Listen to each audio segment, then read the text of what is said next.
Hey guys, what's up? IrishEmerald here. Welcome back to another episode of the Core Chat podcast where, as always, I'm joined by my good friend OPJellicent. What's going on, everyone? I'm the OPJellicent, and yeah, we're out here, back with the pod. Back with the pod. I think firstly I should apologise for no pod last week. That's on me. I was at a wedding, and not only was I at the wedding, I was one of the two best men at the wedding. So Friday was me helping the groom and bride set up everything. Saturday was the wedding, and Sunday, as you guys probably guess, at an Irish wedding was for recovery. Yeah, worth it. Sure, you had fun there, right? Yeah, it was good fun. I'm not gonna lie, it was good fun. I wasn't feeling good around 3:30 Sunday afternoon. Not gonna lie, I hit a really, really tough patch in my recovery at that point, but I survived. I lived to fight another day, as they say. Yep. Yeah. So we got loads to get through today, guys. We're going to have it's going to be a meaty podcast for you guys today. We've got tons to go about. Got like 4 different things to cover right here, so we've loads to go on. We have the latest Sword and Sheild news we need to go through. We have Pokemon Worlds. We have the draft league content that we're going to be talking to you guys as well. And I think that's kind of the bulk of it that we're going to be chatting to you guys about. Before we kind of get started with everything, I think we'll dive in. Just a couple of household kind of things that we kind of want to kind of clean up. I want to say thank you guys so much for those who gave us a few suggestions and reached out on Twitter for questions that you guys want to see answered, because we always want to be hearing feedback from you guys. So thank you guys so much for those who did reach back out to us, for letting you guys know some thoughts and all that kind of good stuff. We'll definitely be touched on a lot of the stuff that you guys mentioned to us as we went along. For some reason, OP decided to invite somebody on the podcast without telling me, and that was mentioned. I don't know what he was doing, but if you want to get Hey, what was this? I don't think I did this. Well, apparently someone sent it on Twitter, and I was like, well, if you want to get on the podcast, you should come to me, because I remember these things. But supposedly that was mentioned. But jokes aside, all the feedback and the response that you guys gave us, thank you guys so much, and definitely keep them coming in. Any questions that you guys want to answer, all that kind of or topics or segments that you guys want to hear on this podcast, let us know, because without that feedback, we can't change what we're presenting for you guys. I think exactly. I think that's the main household stuff that we want to kind of just clear out at the start. So I think we'll go straight in. I think we'll pause the Worlds discussion for a minute, because as I kind of said, it's going to be a meaty podcast, because Jelly, I'm not going to lie, I have bones to pick, chips on my shoulders, and stuff I need to get off my chest in today's podcast after seeing what I saw throughout the whole weekend in the Pokemon World. So, hey, let's do it. Yeah, I can't wait for it. But I think we'll start off with the Sword and Shield news. I think that's probably the hottest topic at the moment, because even though Worlds happened, everyone loves the Sword and Shield news. So I'm going to jump right into that. For anyone who missed it, I would definitely highly encourage everyone to go check it out. There was a lot of good stuff that came out. In particular, we found Galar Weezing's new ability, Neutralizing Gas, which, if you haven't seen the trailer for it, spoilers by the way for this, I apologize, but if you haven't seen the trailer for it, it basically will stop. It's kind of like turbo. It's kind of like Mode Breaker, but it kind of stops like all abilities rather than just like abilities that affect you in the attacking phase. So if you go to attack someone with Mode Breaker, like if they had Levitate, they'll still get hit with EQ, but Neutralizing Gas just totally stops their ability working full stop, not just not just like when in like the instance for the damage calculation. So that was a huge thing that was announced. And then the other things we saw, I'll bring in Jellicent in a second here, and I want to kind of pan out all the rest of the stuff here. But the other thing we saw an ejector pack item for when a Pokemon loses a stat or gets a stat drop, they immediately get to jump out from the battle, and you get a switch. And then we also saw Trick Room getting a buff as well, with another item that actually would slow a Pokemon speed down when they're under Trick Room, and in that way they're guaranteed then to be hitting to move first, rather than being sped crept or what have you. So a lot of new items for competitive Pokemon, and we also saw a more upgraded version of rental Pokemon. If you guys didn't know, in Gen 7, they had the option to have like QR codes to get a team, but it looks like they're kind of upgrading that now to rental Pokemon, so that you're able to basically get a competitive in-game team if you just punch in a code. and it seems to be a little bit more streamlined to what it was in Gen 7. And then lastly, we also saw some of the Dynamaxing attacks. So when you launch an attack with a Dynamax Pokemon, it also induces an additional effect onto the field. I'm going to start with you, buddy. What do you think about all the reveals that we got at Worlds about the Sword and Shield? Well, I just love that, the Pokemon Company hasn't forgotten about the competitive aspects of the game. I really love the idea of changing up the abilities with that one that ignores the entire field.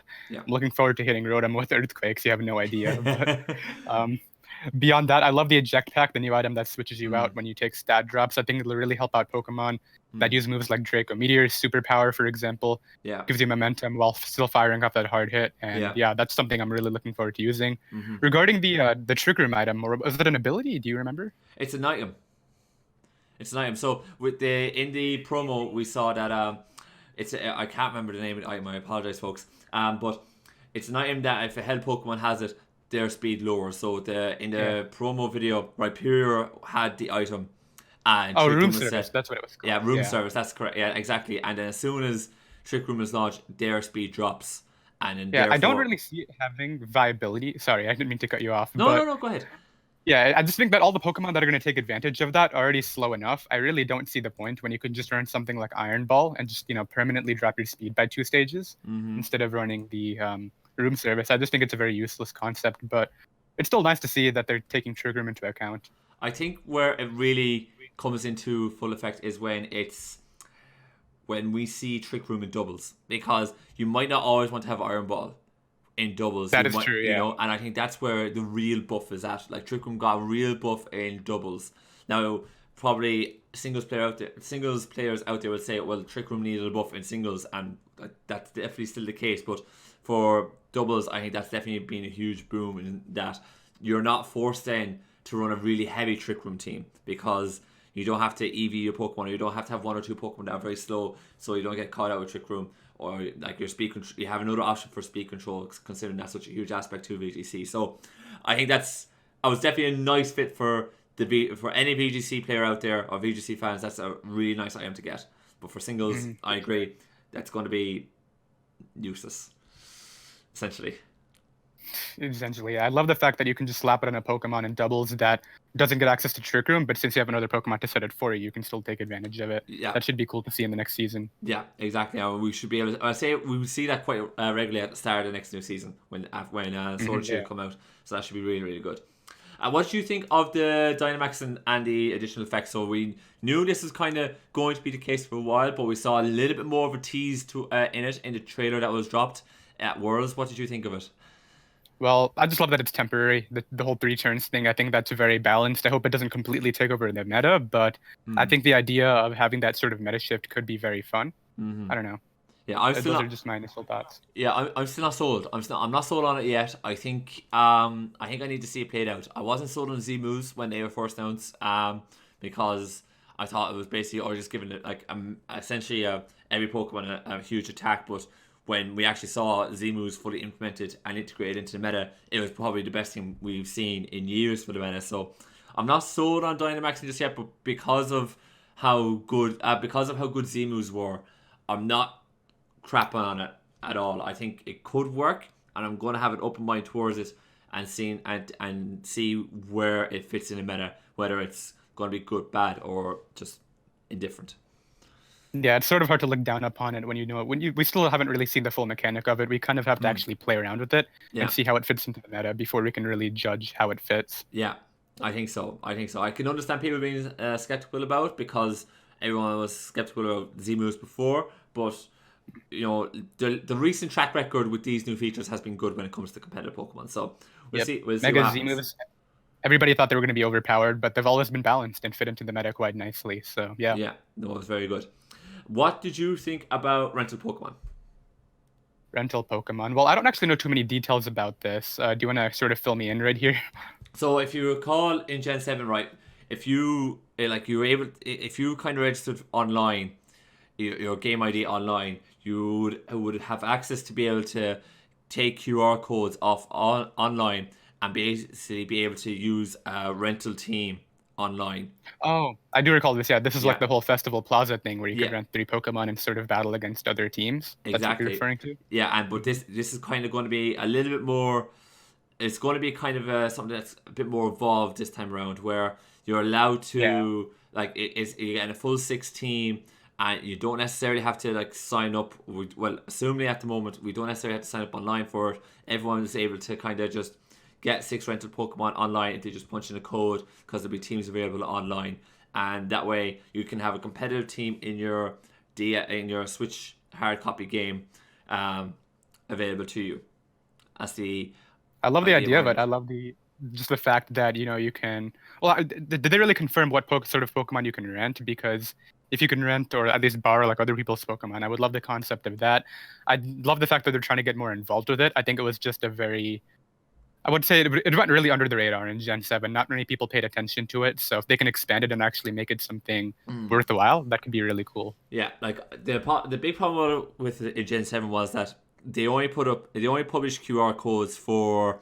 Now, correct me if I'm wrong about this, guys, later on after the pod, but the initial idea, like the main implementation was if someone went to let's say a PC or a national championships, what have you, their team could be published on with these QR codes, and people can then use that team in game, so they can use another person's team. So, like, say when Cybertron went to a VGC tournament, his team would then be published with QR codes, and people would be able to use them QR codes to get his team in game.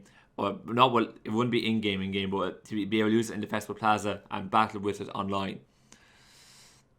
And that was kind of the big feature. I know. I It. love the idea of potentially like grabbing a potential competitive player's team and actually playing around with that. It could help actually expand the VGC meta, since I don't know, I feel like the player base has been kind of going down in the last 2 years. I would definitely love to see people develop new strategies from the higher level players.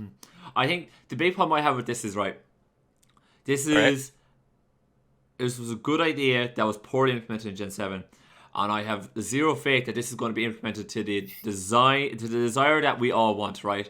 Because it's not the case where I can just punch in a showdown team and this will auto generate the team I want in game. This or in online. Like this is not been revealed to be the case just yet. And I think this is going to be the real killer, because it doesn't matter how I could rent any other person's team at the moment, or with QR codes. But at the end of the day, I can't really go off and use somebody else's team on the big stages. I have to still generate the team myself. Or if I wanted to play, if I was playing in a draft league, what have you, and it was Wi-Fi, I have to generate the team myself or breed it or what have you. It was still an absolute pain.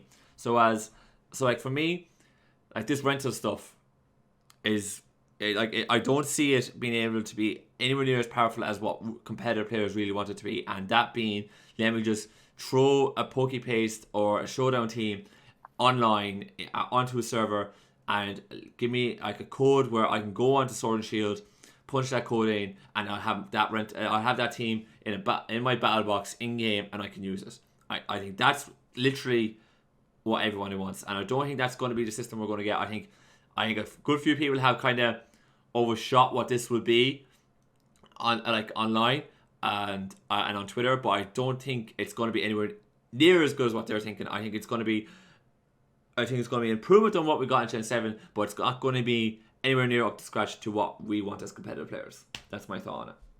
Yeah, I could definitely see a lot of your points being true. I really don't think it's going to take over genning and even breeding if people do that as a whole. I think it's more so you're just going to, be practicing with other people's teams and maybe learn some new strategies, but you really have to pull it off yourself, and, if you want to get into the competitive format. Yeah, exactly. I think if you're trying to learn, this is a really good idea. If you're trying to learn the game, you want to get a good team and figure it out, I think that this is a good idea, because you get somebody else's team, and if you can get a PokeTuber's team and they're able to talk through the whole road that each Pokemon has, and then you can just copy and paste their strategy and figure things out and learn how to make good decisions, this is a good idea. But I think for people who are playing at a higher level, this will not be implemented to what we want, and I think that's going to be the unfortunate reality of it. Yeah, for sure. I think my overall thoughts about what we got, the news. I thought it was probably it was a very good trailer. I thought all the news that we got was relatively good. There's a little bit of skepticism there, but but for the most part, I liked what I saw. But I'm still not sold on Sword and Shield as a whole competitively without the full decks. I'm just not. So Yeah, I think it did reaffirm some factors. Like, we're definitely looking forward to it now, but I think there are still a lot of steps we have to see before the game's release that will really convince me that this is going to be a big success. Yeah, I exactly. I think so. I think from an actual game standpoint, I think it'll be good. But as we just said, competitively, still too many question marks for me to be comfortable about it. But that was all the Sword and Shield news. Anything else you want to add to that, man? That's it for me. I think we really covered everything about that. It's really just, we really have to see more before we can get our full thoughts regarding the competitive scene. True, exactly. But positive news this time around, unlike before, which I think was very good. For sure. Yeah. This is a step in the right direction. Yeah, it's one baby step, but we'll take it. Yeah. Okay. We'll move on. We'll move on to Worlds. If anyone doesn't notice, this is when all the eyes in the Pokemon community around the world kind of focus in on one weekend, where the best of the best kind of duke it out across VGC, TCG, and Pokemon. We're mostly going to be talking about VGC here, folks, because that's the game we play. But if anyone doesn't know, I think it might be good if we just kind of go over what literally the spectacle is for the whole weekend, so everyone kind of has a rough idea what it is, and then we can kind of get a bit more into it. But so we have VGC, TGC, and Pokemon. Pokemon, as you guys know, is essentially the Tekken format of the game. TCG is the trading card game, and VGC is the video game that we all play. The VGC format is basically doubles. Yeah, you have 6 Pokemon, but you're only allowed to select 4 when you go into battle. So there's a bit of mind games there. Games are done best out of 3.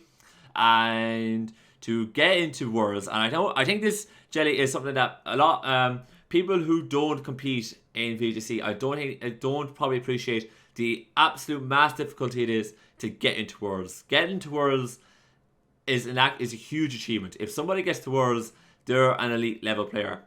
Just as of right. If anyone kind of wants to kind of get an idea as to how tough it is to get into Worlds, right? You have several different competitions that in each different format that are available to players to play in to get points, and you have to hit X amount of points.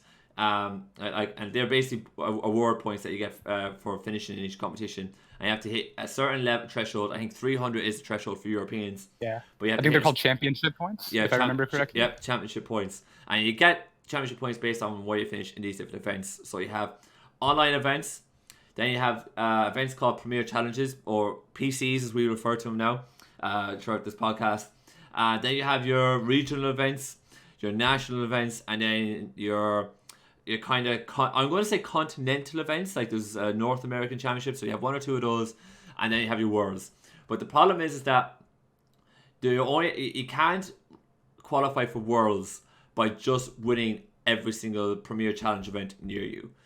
I think you're only allowed to have 5 your top 5 Premier Challenge finishes count towards your 300 points, let's say, for Europeans, and you also have to compete in a couple of online events to get championship points, and you do have to compete in 1 or 2 regionals as well and finish high in them in order to get the points. So being able to qualify for Worlds is a huge endeavor, because you have to go to multiple PCs, you have to compete in several online competitions, you have to go to multiple regionals, and of course regionals and nationals, they'll have higher competition, like higher championship award system, but higher competition.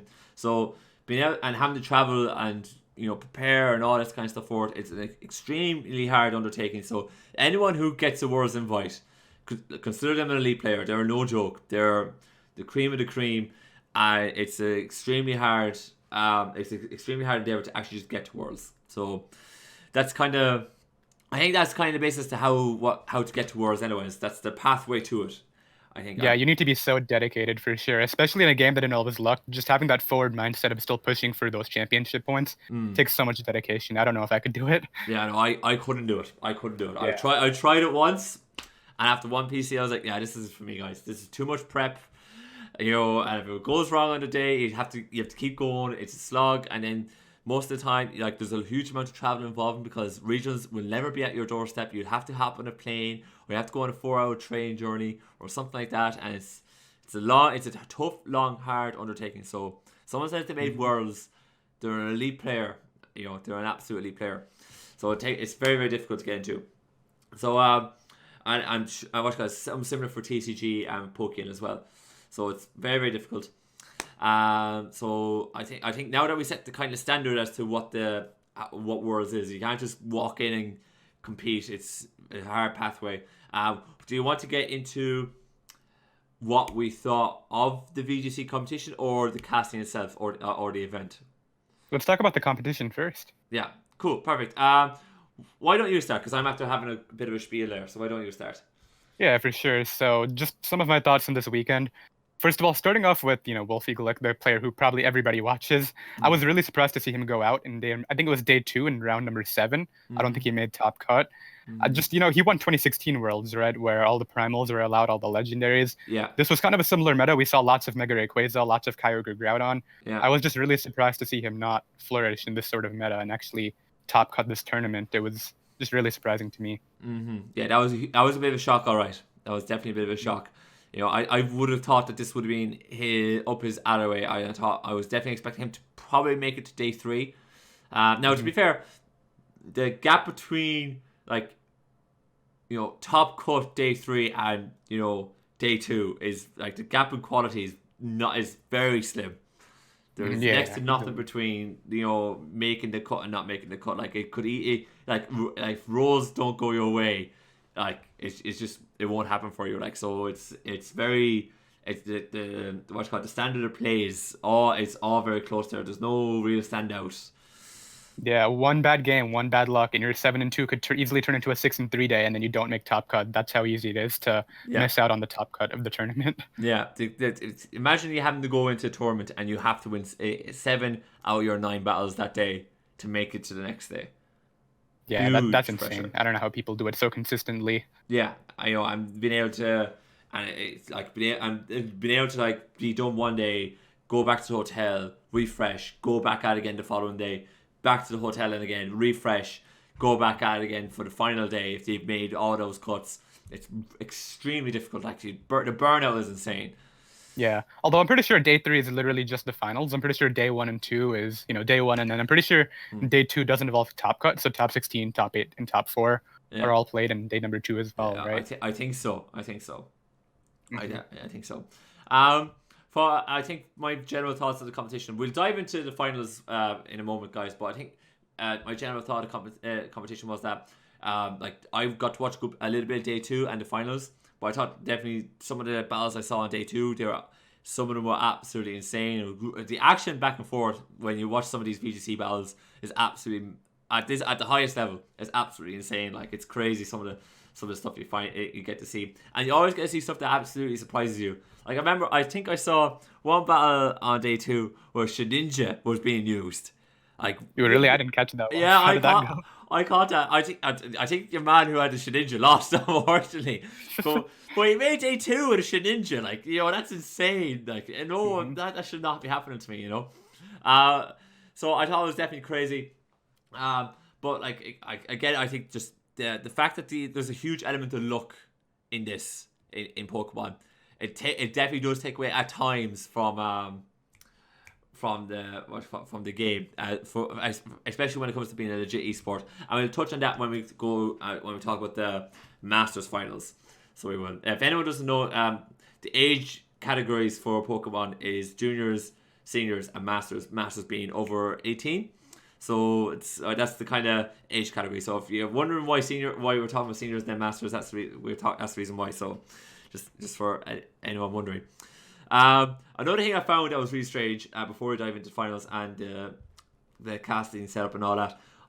What was the deal with all the Americans wearing the bandanas on day 2? Did you see that? Oh wait, I didn't hear about this either. What? There was a load of... When I always watched it, every American, right, was wearing a bandana. They were literally just covered their face up. It was ridiculous. I don't know what's up with that. Yeah, But they were all that like sounds just, interesting. they were all too shy for the camera, so they just had this banana covered up over their head. They looked like they were going to rob people. They literally, I felt bad for Wait, the were these? ref, like, who was like adjudicating the thing. It looked like they were going to mug him after the battle, like if it didn't go their way. Oh, these were competitors, right? These weren't the audience. These are the competitors on stream. Were like just threw the face up, bandana. You know, I was like, I don't want to have my face shown. If the result doesn't go away, I'm going to stick it to the ref here. You know, Hacks lost me the game. Like, you know, I had this fun until until Hacks. You know, I don't know. That makes me laugh. it was crazy. I was just looking at it. I was like, what was going on there? It was absolutely madness. Um, Hmm. but okay, we'll dive into the finals. I didn't get to watch the juniors because unfortunately there was time constraints with me trying to watch everything. So much action this weekend. Yeah. You got to watch seniors, and I got to watched watch seniors and masters. Right. Yeah. What was your thought on seniors? So one really notable turn that I enjoyed was there was a turn in game number one where a player, I think there was the player who lost the set, ended up switching out his, I think it was his Mega Gengar into a Primal Groudon, and then he used Incineroar to U-turn into his own Primal Groudon and Yeah. get Mega Gengar back onto the field to get Shadow Tag active again. I never thought I would see that. It's just so unique. Yeah, I remember seeing that before in one of Wolfie's videos about Perish Song. So if to just kind of give the listeners a bit of context here, Lewis, who again, there's going to be a bunch of spoilers here, guys, so I'm sorry, but Lewis, who ended up actually losing the seniors finals, he won the first leg, so he was 1-0 after in the best of three, and he won by using Perish Trap with Gengar. So Gengar with Shadow Tag and being able to use Perish Song forced Ko, who ended up winning overall, to lose two Pokemon, and he used a really good strategy, as Jelly just pointed out. U-turn with Incineroar and switched out Gengar, so it kept Ko guessing as to what slot to hit the Gengar in, so he could release his trap Pokemon. So Lewis, in the first leg, as you said, was really good with managing his trick room because he was able to just maneuver Gengar around perfectly. Yeah, exactly. And what I really love about that play, and I'm not a super experienced VGC player or anything, but I love the idea that that play doesn't depend on what your opponent's going to do. Potentially, you don't have to U-turn into a Protect. You know that turn is working out for you. When you switch out and U-turn out into your other Pokemon, there's nothing stopping you. So that's just something I really appreciate from it. Well, that was until Togedemaru encored Incineroar. Yeah, game 3, Encore, no U-turn out. Yeah, that no was U-turn out, and that was it, because Perish Song then couldn't work because Gengar was off the field, and then Ko was able to just retreat his Pokemon and save him, and then he didn't lose Pokemon to Perish Song, which I thought Ko over the three legs was by far the better player. And Lewis knew his team inside out. I was an excellent Perish. It was excellent at trapping Pokemon and beating them with Perish Song. But Ko was the overall better player because once he knew what Lewis's team was and how it worked, he was able then just to straight up counter him. Exactly. That's why Perish Trap is so risky. If you can get that trap going for the full 3 turns and they get even one switch out, that could be it for you. That's why it's I think it's consistent if you know what you're doing, from what I've found, but it's so risky. It's risky, and especially when you're at that highest level, if someone knows how to counter it or has a team that have the moves to be able to counter it, like what we saw with the Togedemaru. It can just shut Lewis down, and that's exactly what happened to Lewis. He was just totally shut down. The following 2 games, like, he never got any ounce of momentum against Ko. Ko just trounced him. Yeah, and it was all due to Togedemaru. You find it funny, Togedemaru is the one thing that, wins the last 2 games of the set, and it doesn't come game 1. I know, it's crazy, but I think definitely Togedemaru was kind of in the back, and then once Ko realised this is a Perish trapping team, that's when Togedemaru was coming, because that's my U-turn, that's my U-turner, that's my helping hand, that's my encore, that I can do serious work with this, and it was nuts. Exactly, yeah. Yeah, so I thought Ko overall deserved to win the seniors for sure, and it was a really good battle. If you guys haven't checked it out, really good do set. so. Yeah, really good set. But do you want to move on to Masters and discuss that set? I think we will. For Masters, I was watching it and I saw one stupid comment on the stream, and it was just after leg 1. It was between Naoto and Hirofumi, and Hirofumi ended up losing 2-0 in the final. But he lost because Naoto, I apologize for butchering the names, by the way, but Naruto got a lucky protect, so he hit protect and he had to land to protect, otherwise Hirofumi won. And exactly, yeah, like he won that leg. That was it. But yeah, sorry, go on, continue. Yeah, I think it's respectable to know when you should go for the odds, and Naruto know his play there is to go for the double protect and hope that Groudon can pull it off. It was Groudon, right? The primal Groudon. Yeah, it was. And yeah, I think it's very, once you know you have to go for the odds, you just go for it and you just see what works out, right? Yeah. I think it's very hard to criticize a player for, just not throwing away the game and actually going for that. Oh yeah, but there was no doubt that like, it was a 50-50 chance there, right? So it was literally a coin flip. There was no doubt that the coin flip there was like that. Like, it just happened. Naruto just got the rub of the green there. He got a bit of luck and he managed to get that protect, and that's what kind of got him that first leg win. And what I saw somebody say, "Oh, sure, the hacks and protect didn't even matter," and I'm like, sorry, that mattered, because that was literally flip of a coin who was going to win or lose that leg at that point.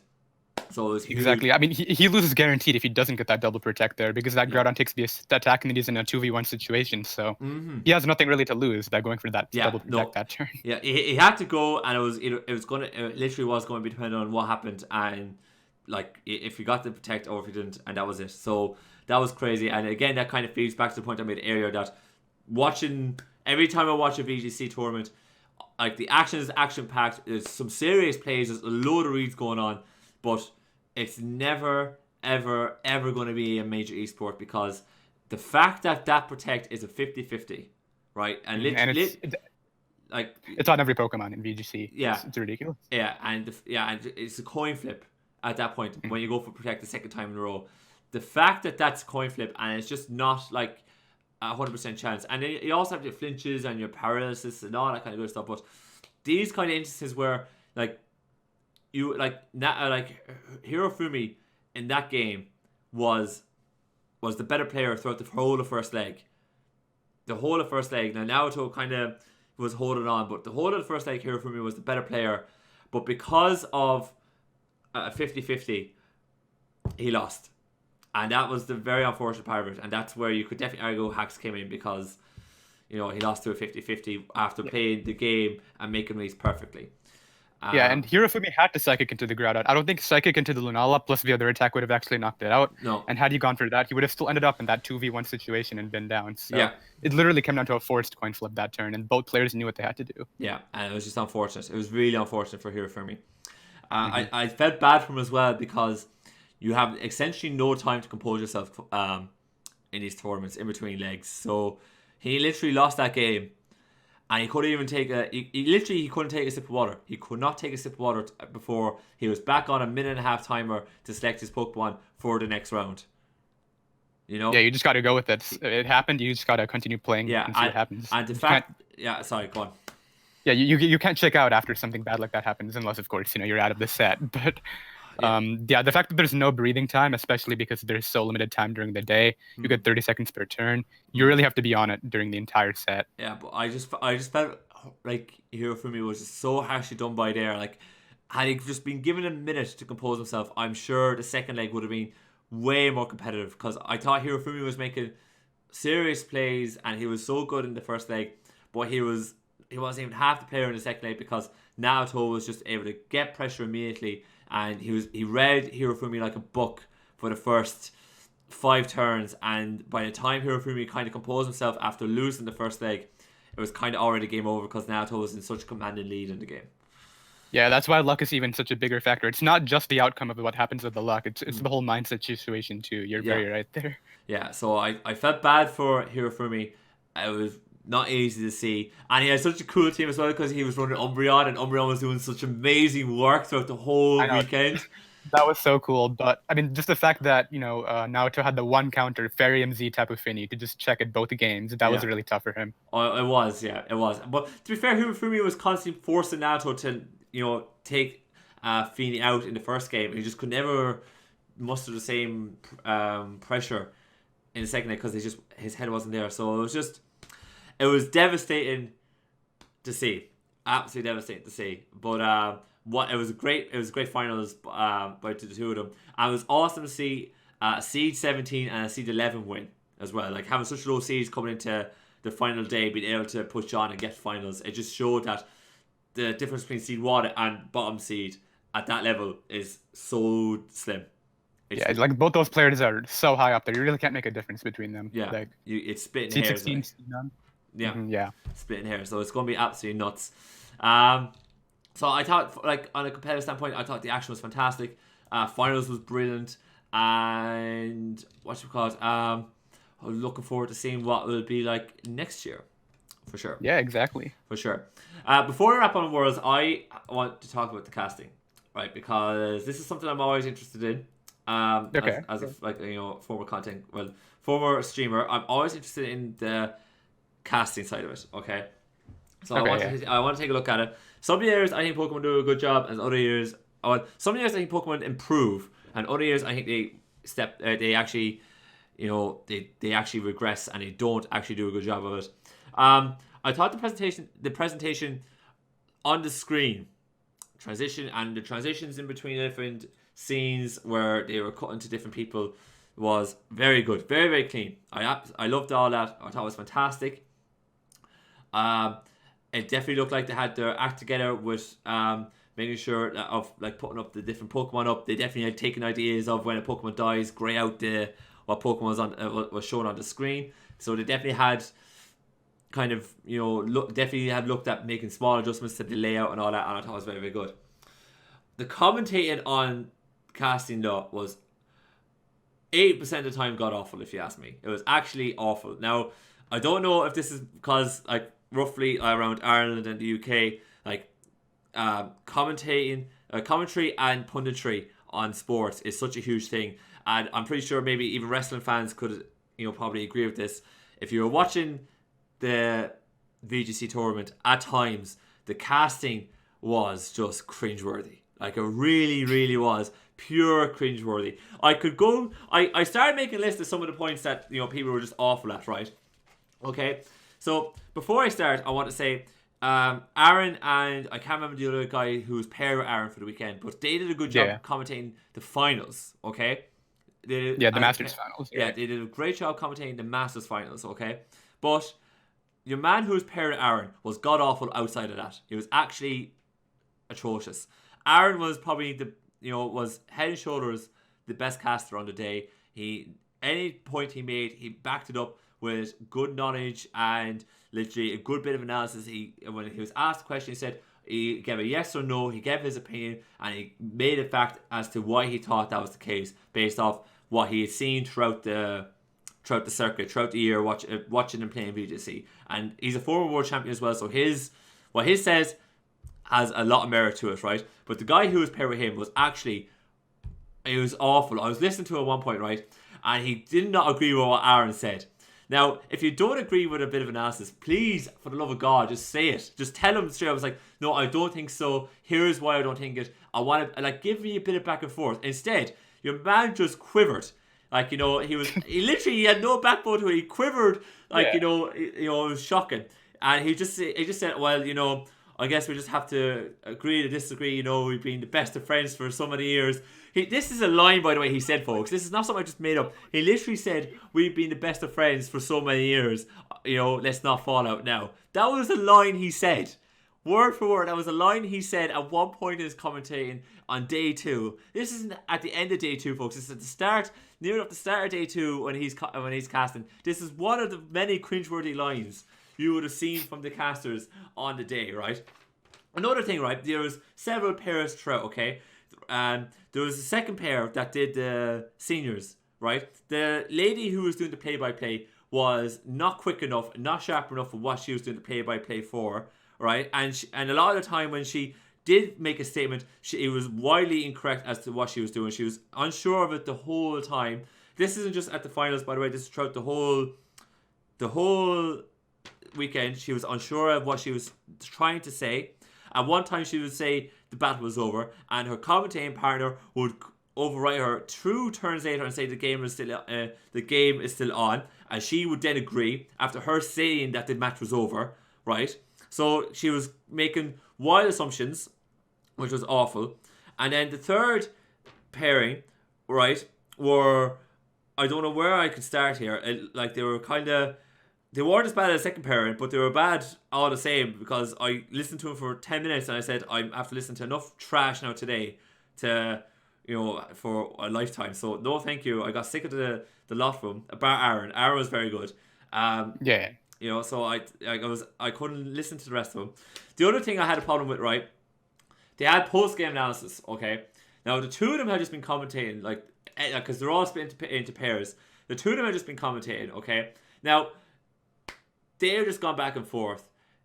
If you wanted to get a bit of hardcore analysis, they should have brought a third person into the booth, and that third person should have been quizzing the other two as to what they just saw. Or had the third person come in as a third eye on the match and quiz them as to what they saw and what they thought.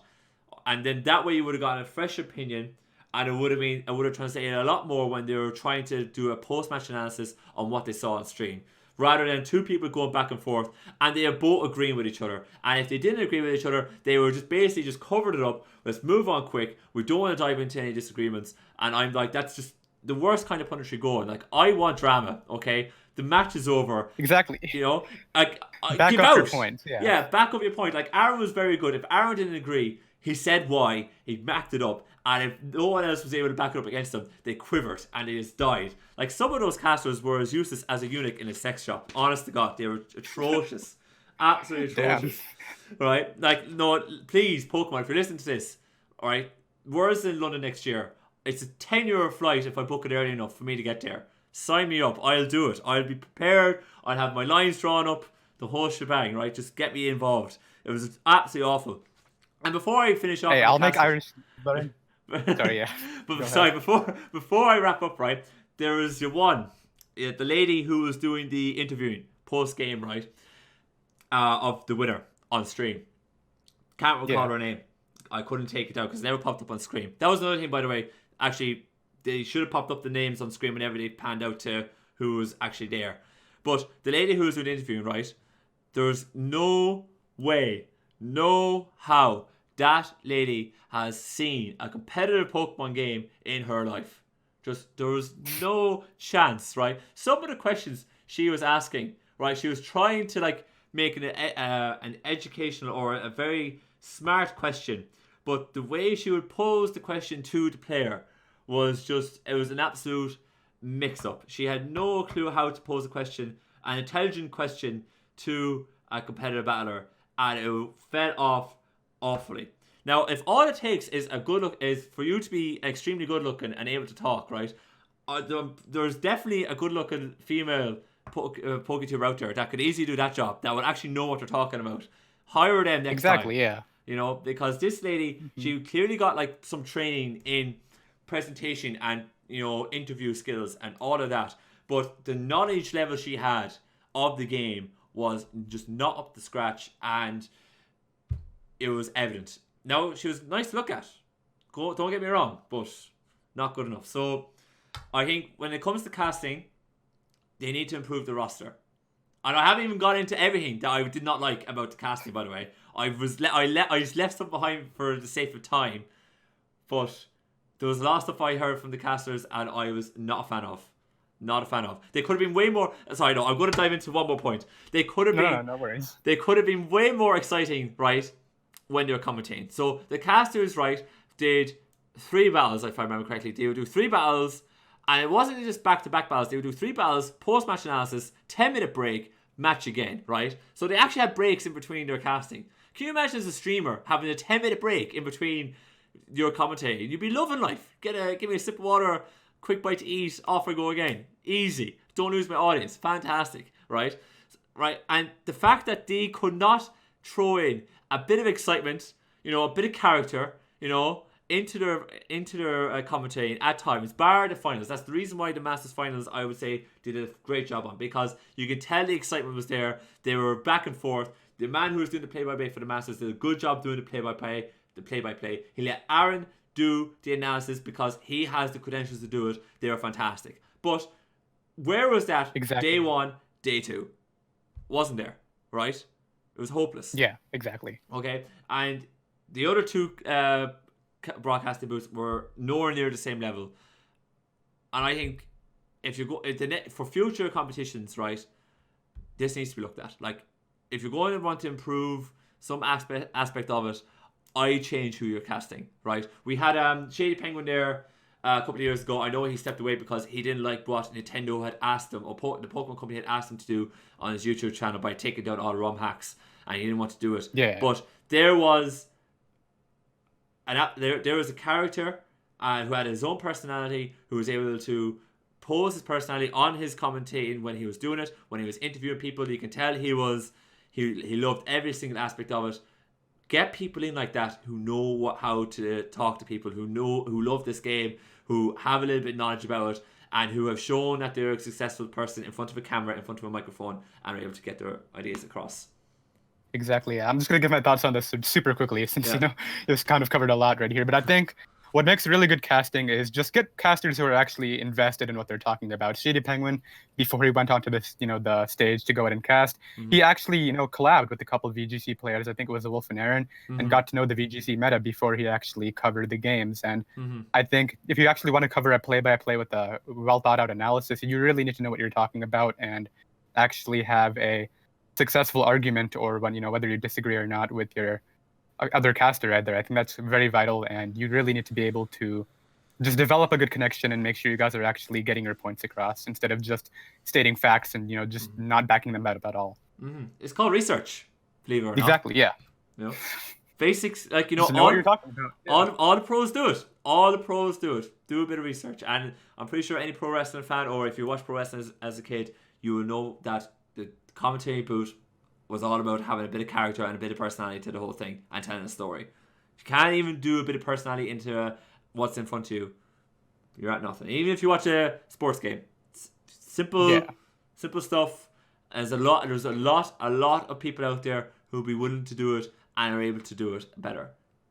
All right, yeah. One final thoughts on the casting. You might not agree with this one, but I do really think that casting has improved in the last few years of VGC. If you look back at like the 2011, 2012 games with Ray Rizzo winning the finals, those casters had no idea even how to talk in front of a camera, let alone knew anything about competitive Pokemon. At least we have casters now that at least know what Pokemon are prevalent, but there's still a lot of ways we can go forward right here, but I think it has gotten better. I'm going to counter your point, right, by saying casting has gotten better since 2011, but the quality of PokeTubers and Pokemon videos out there on the internet has exponentially improved in comparison.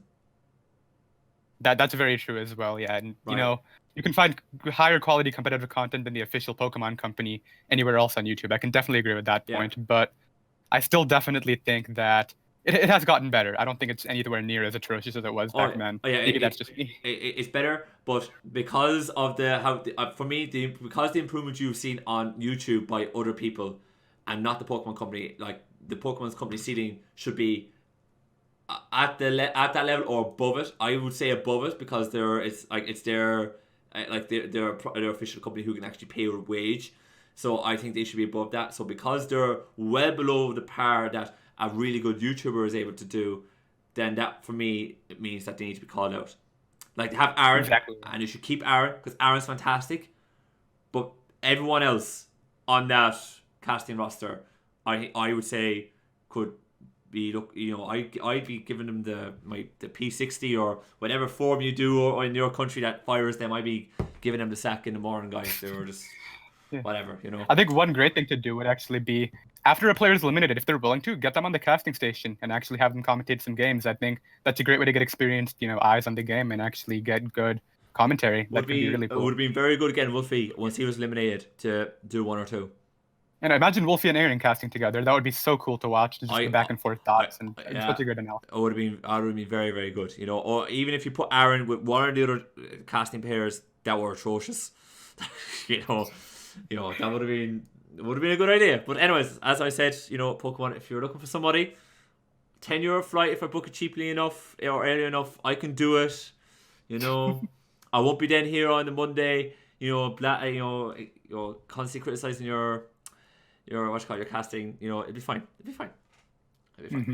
Well, I think we've talked about Worlds for long enough now. It's been like 50 minutes already. Do you want to talk about some draft league? I do. Absolutely. So we have we weren't joking. We said this is going to be a meaty podcast. We have UBL, WBE, and BBL, and I do a few rants in these as well. Unfortunately, if anyone doesn't like my rants, I'm sorry, but it's I'm assuming it's what you're tuning to hear. Can I start us off here with the UBL? Yes, you can. All right, I just wanted to give 1 point. I want to give a big shout out to Dr. Slacking for getting absolutely destroyed in week 10, earning your boy the first seed at 8 and 2. That felt so good. Don't seeing that 3-0 loss. Oh, I'm disgusted with him. Actually, I'm actually disgusted with him. Right. I couldn't see it from his side because his side wasn't up. But what was he doing? Switching Infernape in on a Rockwood end. God only knows. What was he thinking? I don't know how invested he was in the game. I didn't really get the details about that because, he's secured for playoffs anyway, right? And Silver Beanie could have been a potential playoff opponent. But either way, I didn't really get to catch the game, but I'm just happy he lost. That's really my thoughts on that. The thing was, if he beaten Silver was out of playoffs because Frosted... Oh, yeah, Frosted, would have been in. Yeah, Frosted would have been in, right? But the problem now with him losing, right, he now has to play Ultra. He's played Josh, who is also 7-3. Who he's like 0-4 against, 0-3, yeah. Yeah, right.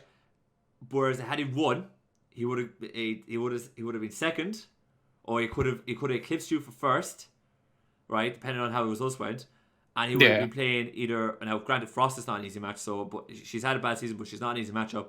Or he would have been playing Root again, not an easy matchup, but I would have taken facing Root definitely.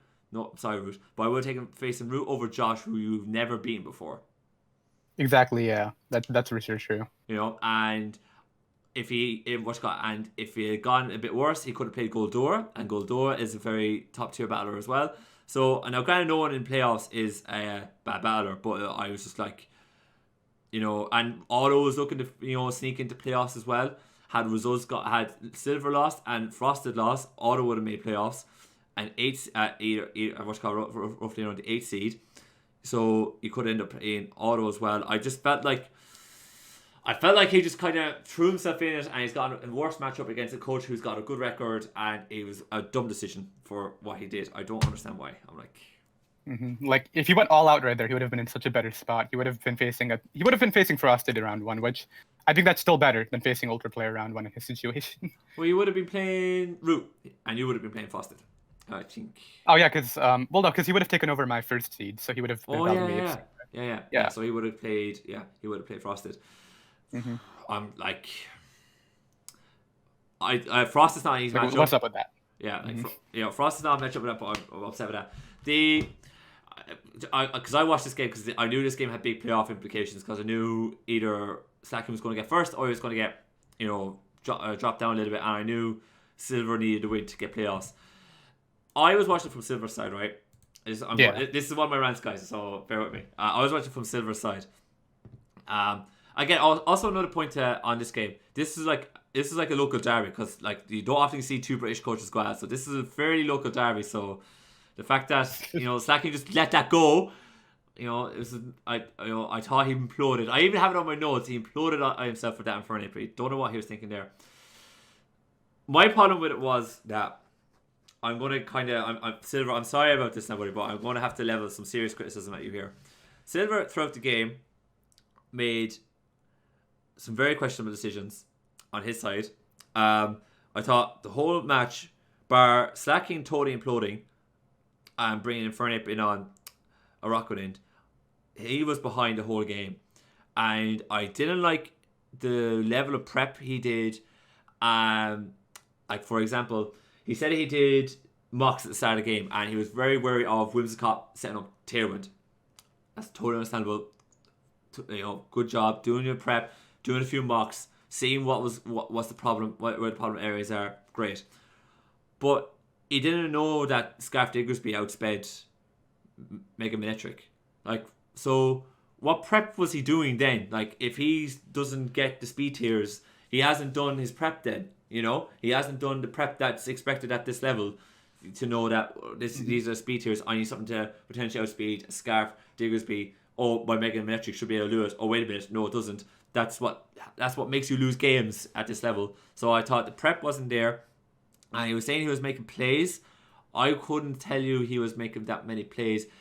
Wasn't making too many reads. I thought his first turn read was was decent, but then he kind of let himself slip after that. I couldn't really say he was making a really top level play. He got Araquanid into a good position because how the game went with Slacking kind of kind of lead him on, and he got into a position where he was able to, he had Araquanid in as a defensive pivot, and he got a free liquidation with it. It's just Slacking made a misjudgment. But I couldn't say I was overly impressed with Silver's play.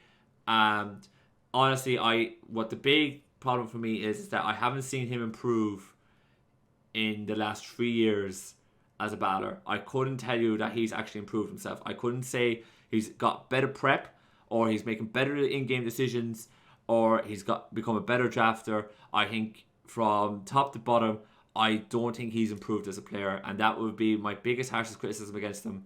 And when I watched that game, I just saw that this guy hasn't improved once in 3 years. Yeah, there's not one aspect of his game that I watch that I can say he was really good, or this has improved, or that has improved. Normally when somebody battles for 3 years in draft leagues, something has improved. They've improved their prep, or they improved their decision making.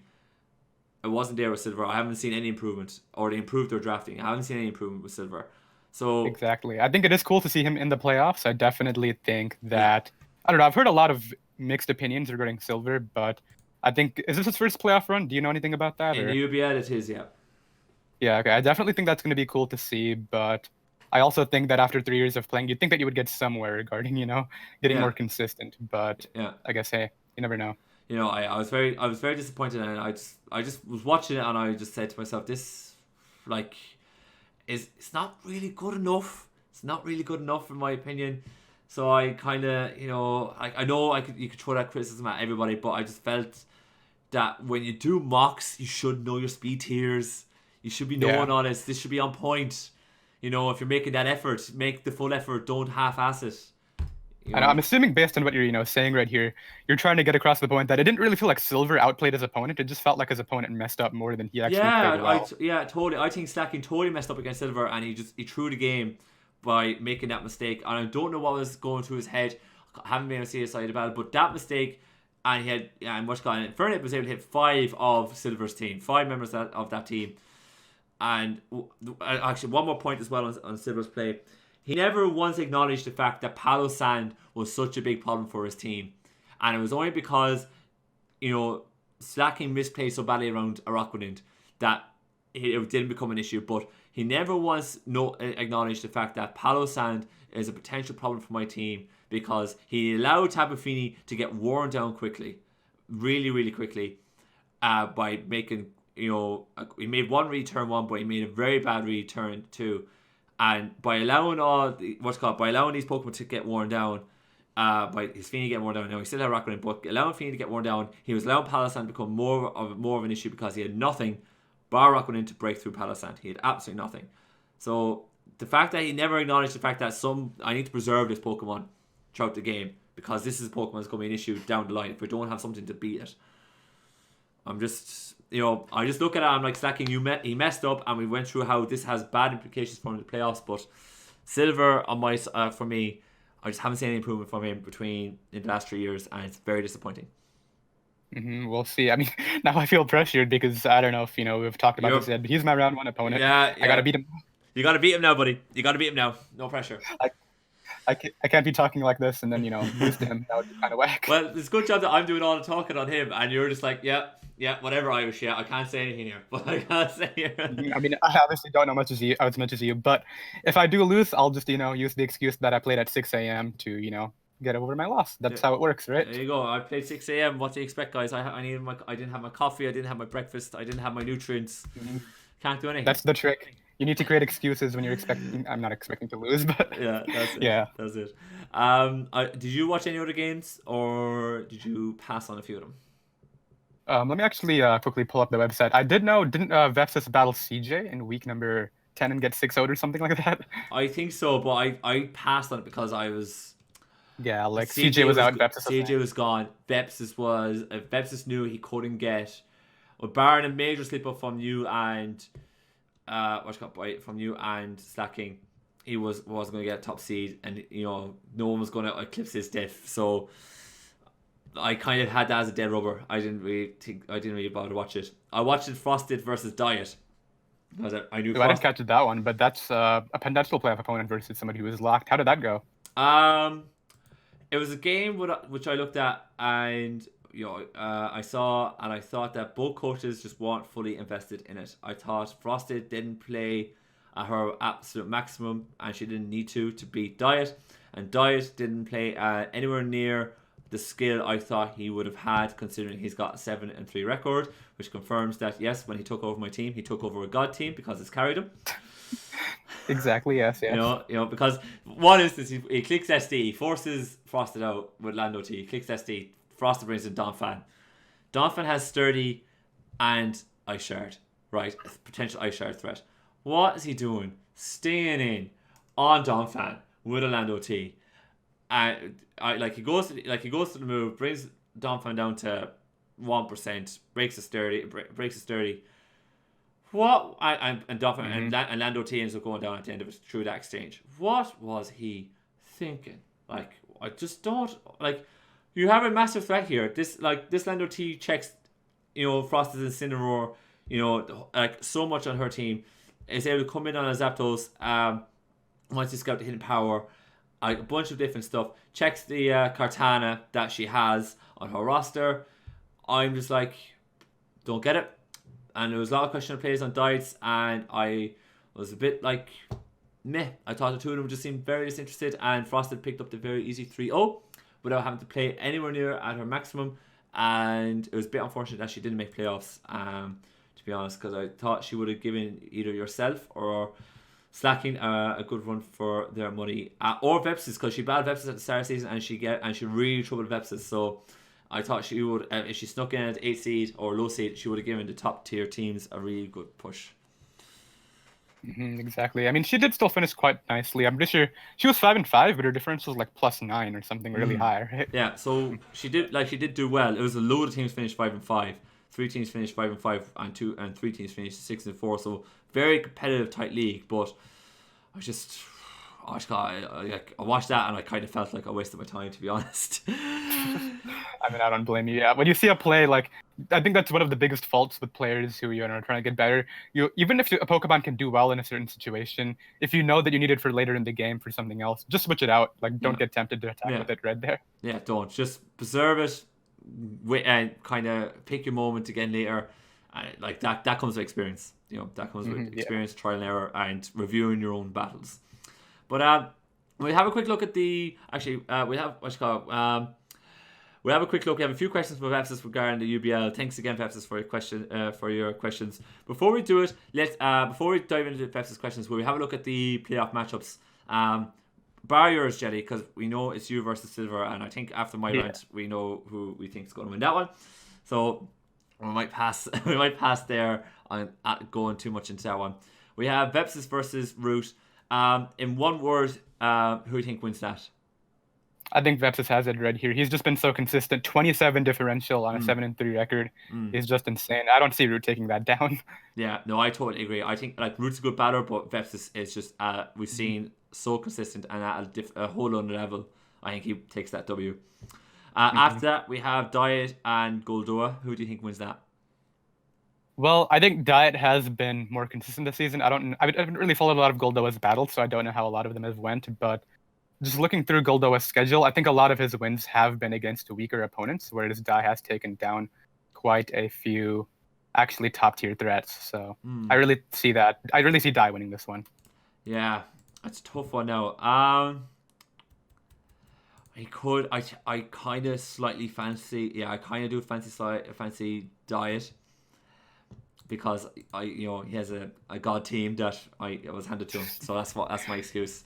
It's just I just kind of look at Goldoa's team. There's a couple of things that that he can just wall, because he's got the walls on his team. That Diet has the walls on his team to be able to deal with like Crook, for example. Like Sazzle can deal. It's not Sazzle. Primarina can deal with that.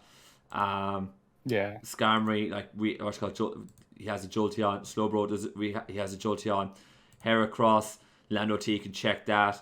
duo. And like Tapu Koko, he has the Sigilai, Jolteon, and Lando. Yeah, like he has an awful lot on his roster to be able to deal with Goldo's roster. So I think he has the matchup. So I'm going to go with Diet.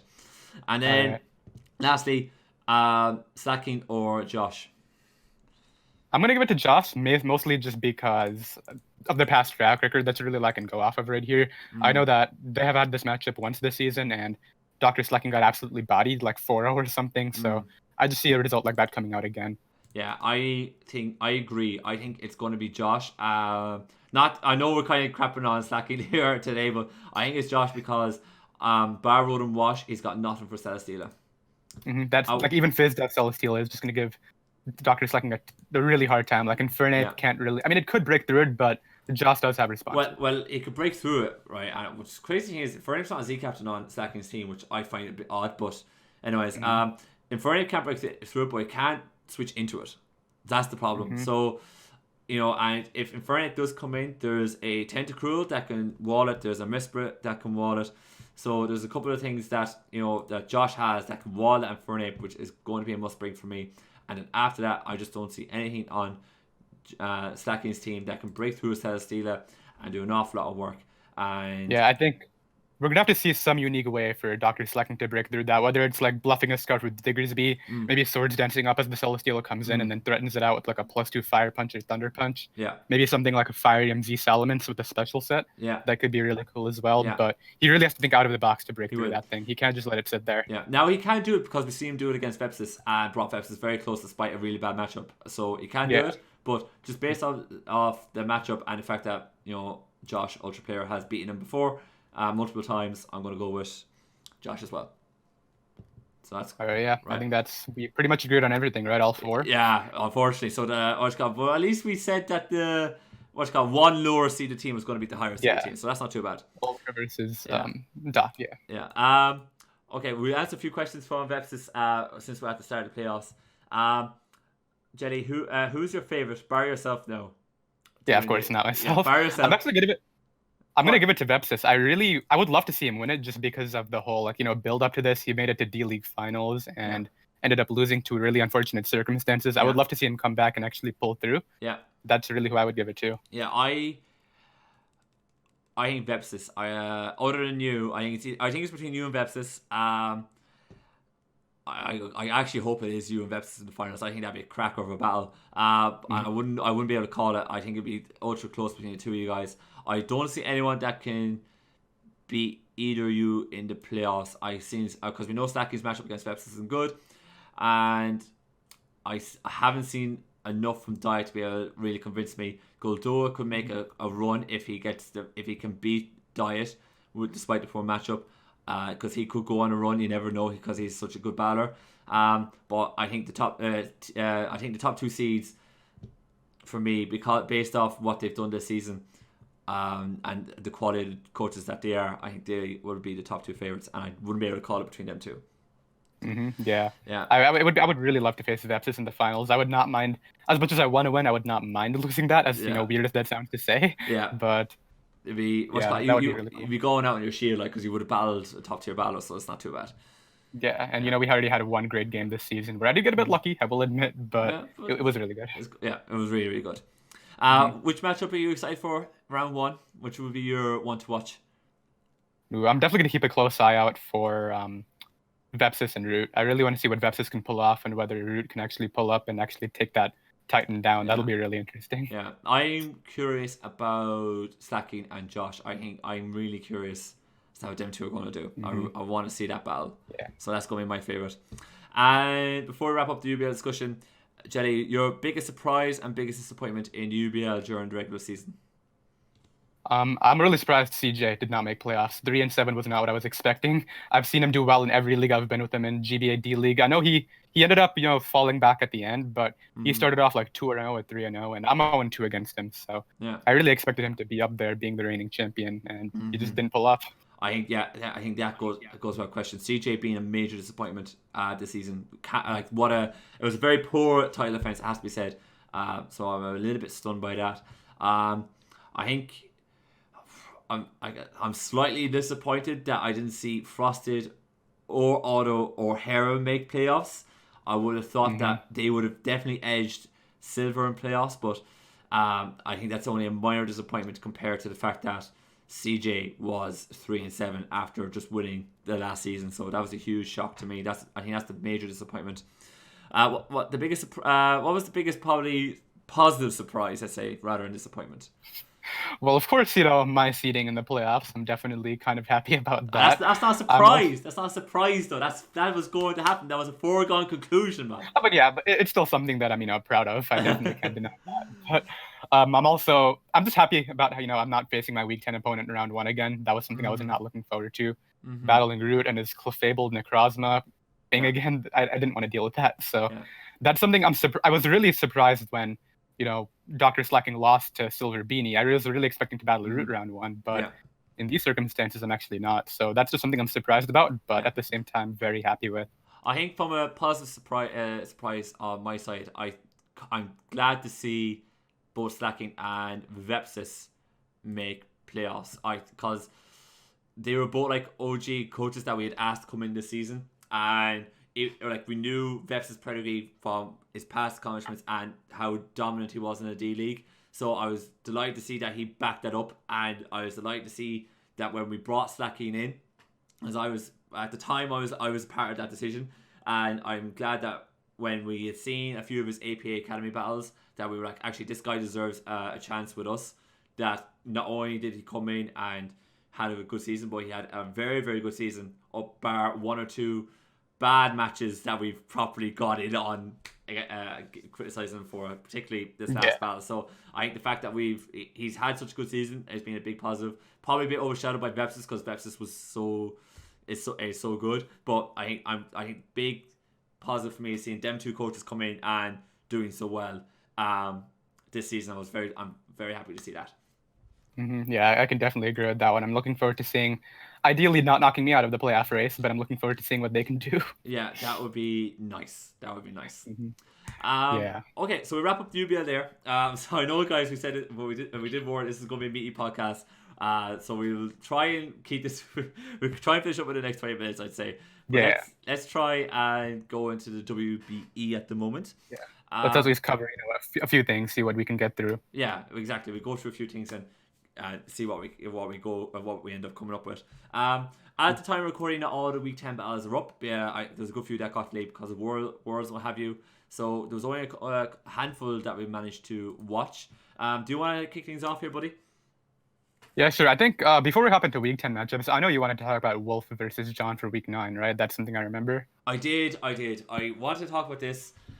This kind of, I think this is the last kind of thing I wanted to really complain about. So, don't worry. So I'm sorry about this, guys, but I'm gonna have to have a go at John here. And I've kind of had slight digs at these big content creators not being who stepped away from competitive battling and come back in, but definitely John this week showed how being away has had such a negative impact on his play, because John came into this game with no answers for Blastoise and no answers for Excadrill. Those were his words, right? I don't even need to make that analysis. Those were his words in his video. He had no answer for Blastoise and no answer for Excadrill because he didn't feel comfortable bringing Mudsdale to deal with Excadrill, and he couldn't come up with another answer to deal with Blastoise. That was his answer. Let's actually look at this roster. Okay. That was what he said. He didn't like the fact that Quillfish could come in and just... Oh, not Quillfish. He didn't like the fact that he can get T-Spikes with Weezing on a Mudsdale, because Mudsdale's going to go for EQ every time. And that was going to hinder him, and he didn't like being in that scenario. But the problem is that he had no answer for Excadrill, no answer for Blastoise, and the two of them ran over John entirely. Completely. You have a Toxicroak on your roster. How do you get beaten by Dark Pulse, Aqua Jet, Blastoise? That makes no sense at all. It makes no sense, the fact that he has the answers. He actually has the answers for Wolfie's team, but his prep was so bad that Wolfie's prep was excellent, by the way. If you haven't checked that Blastoise set was really great, yeah. The Blastoise set was fantastic. The eject button set he had to be able to stop John U-turn pivoting and being able to bring Excadrill into sand and 7 and SD was absolutely fantastic. So those two in combination, Week 9, I thought Wolfie's prep was fantastic, but I was so disappointed in John. I thought when he's battling consistently, he's a really top tier batter. But yeah, 9-3 GBA season 8. He's always done well, but yeah, I don't know what happened here. yeah, whatever went on this week with him, like, is really not good enough. And if he's not bringing Mudsdale right to counter extra drill, and Salamence was his extra drill answer, okay, that's fine. But he said himself that he can't take a Z Ironhead if it's an SD extra drill. Can't take it. Can't take it. He's done. Then why on earth does he not run Protect on Salamence? Yeah. Because if your one answer, okay, is for an SD extra drill or extra drill full stop, right, is going to be your Salamence, and there's certain hits you cannot take and you're not willing to bring Mudsdale, your answer for it, and right, extra drill relies on the sand, so you have to A, stall out the sand, and B, you need to be able to take a hit. Just stall him out with Protect. You're not trying to stall out. You're not trying to stall him out with Toxic or just wait out a turn to figure out what you're doing. You're literally trying to stall out the sand so that you then have the speed to smack him. That's what you're trying to do, right? So I thought his prep was all over the shop. He wasn't willing to use his dedicated extra drill answer against Wolfie, and the other answer he came up with, he didn't design properly enough. And not only was extra drill a problem, but he never designed an answer for Blastoise, and I just did not like what he did there. But full credit to Wolfie's prep. I mean, hey, maybe he's masking sets for playoffs and just didn't want to acknowledge it. We never know, but I mean, still, right? You could have done something to bring the season 1 finals rematch to actually a good game. But watch that. He's 6-3 now. Yeah, he's still in a good position. He's in a good position, but he could easily start dropping here if he's not careful. Like, he has Steve, Deathly, and then Vivid, right? I see him going. I see him winning out, but I could see him going 2-1. So it's not too bad, to be fair. So I think he's still healthy, but yeah, I wasn't overly impressed by it. Mm-hmm. Well, anyway, I think with all we've been ranting about this game, do you want to move on to the Week 10 matchups? Yes, we will. You start off, because I've done a lot of ranting today. All right, sure. Let me go ahead and quickly pull up the schedule. I think a lot of the games haven't gone up yet, but I was really excited for Dan versus Vivid again. They've had some really close matches in the past. I do believe, no shade, but I do think Dan has the edge over Vivid in terms of battling ability. But I do think that Dan messed up at multiple points in that game. He did. Specifically, what was the scenario? It was with this Talonflame. He kept on letting it switch into Bulu. He kept on risking it. Obviously, Vivid never capitalized on this, but when Talonflame is such an easy win con, I felt like Dan never really recognized that. He was like, I can't win this, even though Talonflame just wins. Yeah, totally agree. I totally agree with everything he said. I didn't. He never once stopped and looked at what was going on, and it was only because he got lucky with his prep was so good with Kieran Black that then opened the door for him to win the game. Yeah, but he didn't even acknowledge his win con that game, which was Talonflame. He managed to keep the rocks off the field eventually. Talonflame's immune to webs. How do you not recognize that win condition? That's just what blew my mind. Yeah, I didn't get it either. I thought I totally agree. Throughout the whole game, he just zoned out on his side as to what to do, and it's a good job. His front office is good, and he's good at prepping, because if that Kieran Black did not have another item other than the berry, it could have easily been GG's, because he was so worried about this Nidoking. He was overly worried about this Nidoking, and rightfully so. Nidoking is a threat, but so worried about this Nidoking that he was blinded to everything else. I think Assault Vest Kieran Black could have done it as well, just because it takes the Focus Blast naturally, and Superpower isn't actually that strong against Kieran's great physical defense. I think a 4 attacks attacking set with the Assault Vest would have been a lot more effective right here. Could have been. Yeah, totally. Yeah, I agree. I think we both agree in this game that Vivid was playing quite well.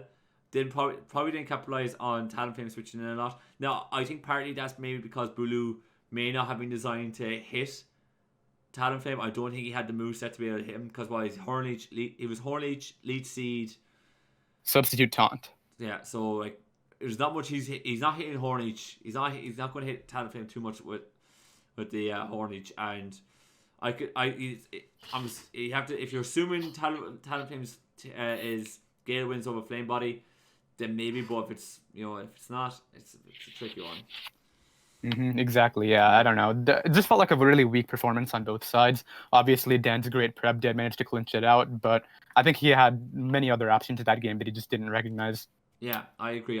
He should have definitely taken a step back and had a full analysis as to what he had in front of him and what he was able to do. Yeah. I don't know if you just a quick segue into another WBE battle, but I watched Otto versus Steve, and just literally just reminded me of Otto and Steve after watching it, because we had just said that how Dan and Vivid probably didn't look at other options throughout the game, but for me, when I was watching Otto this week, Otto was absolutely fantastic from turn one, because Otto went through every single option that he could have gone, that was available to him every single turn, and always picked the best play for that turn. So I think that's very respectable. I didn't manage to catch the game, unfortunately, but I can definitely, like, obviously you're facing a less experienced battler, but still picking up the win after, kind of being on a loss streak in the league for so long is pretty cool. Well, play up against Steve, Steve could Steve could be absolutely awesome one week and not great another week, and Steve has a Rain team, and we've said multiple times on this podcast that Rain is an easy W. So Otto had to play very well, and his prep was fantastic, and the way he went through his progressions, that's a really good American football term, the way he went through his progressions as to what he can do and always making the right decision was perfect. And he always kept what he needed to keep in the back. Like, he knew there was the potential for a Swiss swim user to potentially sweep him late doors, so he had a Trick Room Slow King, and Slow King wants to set up Trick Room in the rain, Surf, Psychic, like between Quillfish, Armaldo, and Swampert being his rain users, though literally Psychic, literally the Jewel Stab under Trick Room was always going to work there. So I thought Otto was, for once, I was delighted to see Otto get out W and play so dominatingly in the W. It was really good to see. Yeah. I can definitely agree with that. I mean, Otto, I feel like he's a really hit or miss player. He definitely does it very well sometimes, and sometimes he's lackluster, but from the way it sounds, he really played this WinCon well, so I'm happy to hear that. Yeah, no, I'm happy because we pinned a lot of hopes on him when he joined the WB, so it was good to see that he actually showcased the skill level that we know that he has available to him, so that was good. Will we touch on the upcoming week 11 matchups? Week 11, let me go ahead and pull up the schedule one more time and see what's coming up right here. Yeah. Week 11. Ooh, we got some actually really cool ones this week. Most notably the Dan versus Otto. I'm looking forward to that. That should be a good one. That should be a good one. Because I would say both players are known for having exceptionally good prep, and then potentially being questionable when they're battling. So I think that's going to be very good. I'd say Dan is less inconsistent, but it still could go either way right there. It could go either way. I think John versus Steve is probably a very nostalgic match. OG GBA days, that'd be cool. That should be a very nostalgic match. Let me see. Other than that, I see a lot of really good player versus a really bad player. That's what I'm seeing from this week. Yeah, same as I'm kind of looking around. I'm not seeing anything that's really exciting. Maybe Aaron's Cybertron, aka Cybertron match up against Gator. Yeah, that could be cool. I mean, I'm pretty sure Aaron lost to Uzi, so I don't know how much he's really committed after Worlds and all that, but it should be cool to see what their Gators win streak ends. He's 4-5, minus 11, but the two teams up above him are 4-4 and 5-5. So if he can kind of just string together a late season run of W's, he can sneak into playoffs. So he's not totally out of it, but if he loses the Gator, he will be out of it. Yeah, I think it's really going to come down to how many more wins he picks up. He hasn't played his Week 10 yet, I don't think, right? No, I don't think he has. So because he was at Worlds. But it would be cool to see him pull up in the playoffs. I don't think he's ever made playoffs in a singles draft league before. He didn't make GBA or what was the other one he played? I know he's played in something else. I think it was the WB previous season, so I think he's been in both. WBE Season 2? You might be right. I don't remember completely, but it should be cool to see, yeah. Exactly. Just before we go, just to touch on Veps's questions while we're on the WB topic. Favorite game of the week, week 10 very hard to say because we haven't seen all week 10 games because they're not all up yet. But I would say my favorite was probably seen Otto pick up his first W. That would be my favorite. I don't know about you, Jelly. I would say just from a close result perspective, I would say Dan and what was his name, Vivid. But I definitely think there were lacking parts of that game. I just liked how intense it was throughout the entire course of it. Yeah, it was a very intense game. I think probably favorite set of the week that we saw on WBE. I'm going to have a toss up between Otto's Latios set with the dual screens, Dragon Pulse Roost set, which did a ton of work, surprisingly, against Steve versus the eject button. Actually, the week 9 set is the eject button set that Wolfie had. That was awesome. Yeah. Loved that.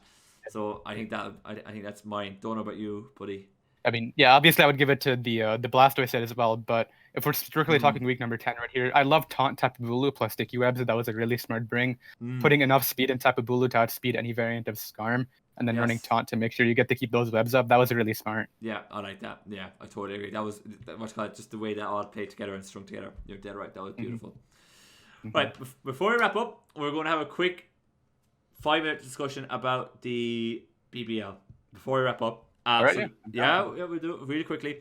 So the BBL, guys, is another league. I would say it's kind of something similar to like the UBL, and it's kind of in that tier below the top tier leagues that you would see that are very popular. But the big kind of difference between the BBL and say the UBL and a few other leagues that go around is that the BBL kind of follows a format that was similar to the previous GBA season in that some Ubers are allowed. So actually a lot more than normal are actually allowed right here. So so you get like a full. It's like some of the teams you're going to be seeing are absolutely insane from the that you see in that league. So it's really interesting if you want to kind of see a bit more of a fresher format. Definitely go check out the BBL. Some well-known coaches that you might know of. Leo, aka 6 Foot Hacks, is playing in it. Matt O'Shea with his Milotics are in it. Kelly Under the Radar is in that league. Yeah, he's in it as well. Aaron, or Aaron, if you want to call him, with his Infernibs, he's back. He's playing in it. Panther, who runs the APA, he's in it. So there's a couple of definitely big enough names knocking around the draft league scene that are actually competing in this league. I managed to see one game of it. Which one did you catch? Leo versus Matt. Did you see this one? Which one did you catch? Leo versus Matt. I did catch Leo versus Matt. Really close end game right there. What a game that was. That was insane, wasn't it? I know, that was insane. I watched that on Matt's side, and it was so intense end game. It was insane. I was watching on Leo's side. Leo was throughout the whole game behind, and it's not often you see Leo behind so much, but because Matt was playing so well, and then I don't get what Matt was doing end game, bringing Bronzon in. I'm like, what? You fed him the win, buddy. But it was crazy. What a game though. It was so back and forth. I thought he had that he was so ahead, and then Leo just pulled up at the end. Yeah, it was just crazy. I felt so bad for Matt because he played so brilliantly, but Leo just hung on and did everything he possibly could to try and stay in there and see if Matt would slip up, and that's exactly what happened. Matt just made a mistake and got the W. But I would say, guys, that if you haven't seen any draft league battle lately, like over the weekend because you were watching Worlds, I wouldn't watch the UBL, I wouldn't watch the WBE. I would go watch Leo versus Matt in the BBL. That was probably the game of the weekend that I've seen. That was the game. I don't think any other game beat that. Not even Dan and Vivid in the WBE tops that game, in my opinion. Yeah, I totally agree. That is the game of the weekend to go see. So I would definitely go check them out. If you haven't heard of the BBL before, definitely follow them on Twitter. And I know they're doing power rankings every second week in the league as well. So definitely, if you want to kind of start tracking them, follow your favorite coaches, definitely head over there and do so. Right. Have you got anything else to add to the BBL, buddy? I think we're good. I think we covered the gist of it. That was actually the only game that I caught too, so I really have nothing to say about the other ones. I don't have anything to say otherwise. I know they'll be posting their results, their week 1 results up on Twitter. I won't spoil anything else because we didn't have much time to delve into the BBL, and it's a lot of the viewers, if you're not familiar with it, go check them out because there's an awful lot of good action over there.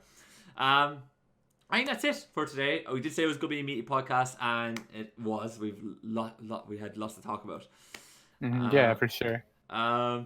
Next week, guys, we are going to be debuting a new segment called Our Hot Takes. Jelly's got a hot take for us next week, so definitely be sure to come and check us out there. For once, he's going to rant, not me, which is going to be great. It's going to be a breath of fresh air. Yeah, I have a lot to say about that, and Irish knows what it is. I'm definitely looking forward to talking about that. So so definitely make sure to come and check us out there. And we're also going to be looking to do hopefully an up and coming league spotlight. A spotlight that Goldo suggested to us over on Twitter.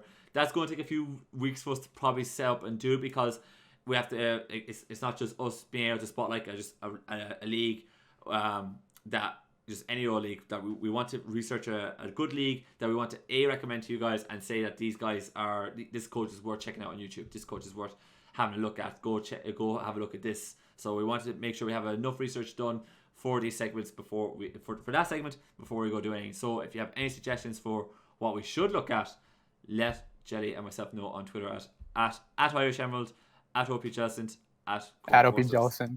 Yeah. Or of course, just leave it in the comments or in the Discord server too. Anywhere works as long as you can get it to us. Exactly, because we'll check it all. I think that's it. Anything else to add, buddy? I think we're good. You want to sign out there? Yeah, I think so. So on that note, guys, apologies for the longer podcast. But we just had so much to get through. Hopefully you guys enjoyed listening to us. And on that note, we'll see you guys next time. Later.